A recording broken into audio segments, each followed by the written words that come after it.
ಅನ್ನ ಅತ್ತಿಗೆ ಆಶೀರ್ವಾದ ಮಾಡಿ. ನಿಮ್ಮ ಆಶೀರ್ವಾದ ಸಾಕ್ಷಾತ್ ಶಿವಪಾರ್ವತಿ ಹರಿಸಿದಂತಿರುತ್ತೆ. ಆ ಬಸವೇಶ ನಿನಗೆ ವಿದ್ಯಾ ಬುದ್ಧಿ ಆರೋಗ್ಯ ಆಯುಷ್ಯ ಕೊಟ್ಟು ಕಾಪಾಡಲಿ. ಅದಿರ್ಲಪ್ಪ ಮೈದಿನ, ಹೇಗಿದೆಯೋ? ನಿನ್ನ ಆರೋಗ್ಯ ಚೆನ್ನಾಗಿದೆ ತಾನೇ? ನಿನ್ನ ವಿದ್ಯಾಭ್ಯಾಸ ಹೇಗೆ ನಡೆದಿದೆ? ಚೆನ್ನಾಗಿ ನಡೆದಿದೆ ಅತ್ತಿಗೆ. ನಾನು BA ಎಕ್ಸಾಮ್ನಲ್ಲಿ 99% ಪಾಸ್ ಆಗಿದ್ದೇನೆ. ಈ ರಾಜ್ಯಕ್ಕೆ ಪ್ರಥಮ ಬಂದಿದ್ದೇನೆ.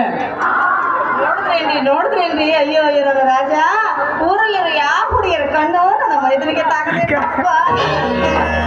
ನೋಡಪ್ಪ, ನಿಮ್ಮ ಅಣ್ಣನವ್ರು ಇಷ್ಟೆಲ್ಲ ಕಷ್ಟಪಟ್ಟು ನಿನ್ನ ಓದಿಸಿದ್ದಕ್ಕೂ ಅವರ ಜನ್ಮ ಸಾರ್ಥಕವಾಯ್ತು ಕಣ.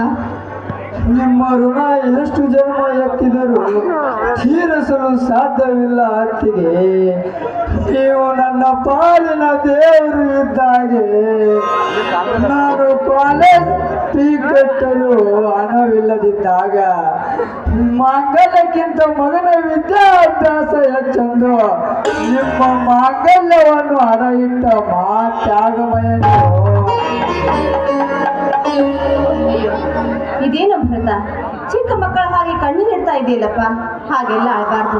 ನೋಡು, ನನಗೆ ಕಿರಿ ಮಗನ ಹಾಗೆ ನೀನಿದ್ದೀಯ, ಹಿರಿ ಮಗನ ಹಾಗೆ ಶ್ರೀರಾಮನಿದ್ದಾನೆ, ಪ್ರೀತಿಗಿಂತ ದೇವರ ಹಾಗೆ ಇರೋದ್ರಿಂದ ಗಂಡನಿದ್ದಾನೆ. ಇಷ್ಟೆಲ್ಲ ಇರ್ಬೇಕಾದ್ರೆ ನನಗೇನಪ್ಪ ಕೊರತೆ? ನಾವು ಚೆನ್ನಾಗೇ ಇದ್ದೀವಿ. ಮದುವೆಯಾಗಿ ಬಂದ ಎಲ್ಲ ಅತ್ತಿಗೆಯರು ಮನೆ ಒಡೆಯುವ ಕೆಲಸ ಮಾಡಿದ್ದನ್ನು ಕೇಳಿದ್ದೇನೆ.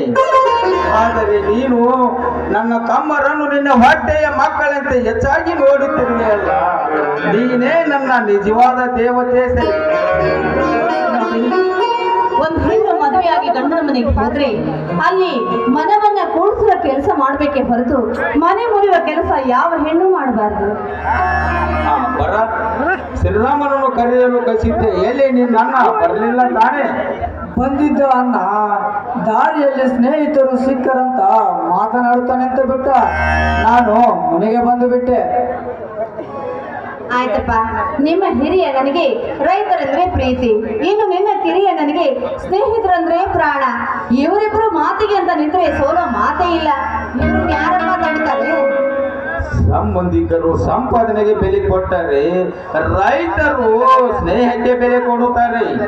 ಆ ನನ್ನ ತಮ್ಮ ರಾಮ ಗಂಗದ ಗುಡಿಯಲ್ಲಿ ಗರ್ಜಿಸಿದವನು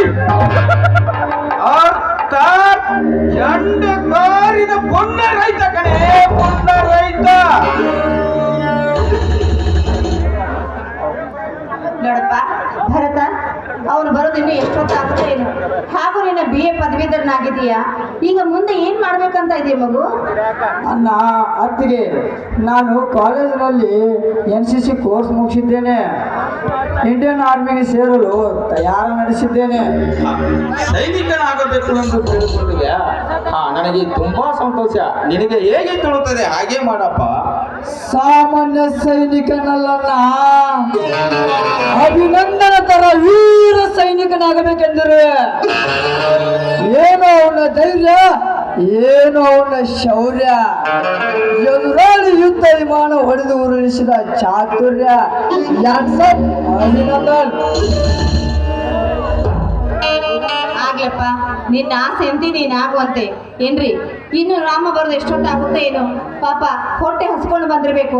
ಕೈಕಾಲು ಮುಖ ತೊಳ್ಕೊಳಪ್ಪ, ನೀನು ಊಟಕ್ಕೆ ಬಡಿಸ್ತೀನಿ. ಅತ್ತಿಗೆ, ನಿಮ್ಮ ಹಾಡಿನ ಧ್ವನಿ ಕೇಳಿ ಬಹಳ ದಿನವಾಯಿತು.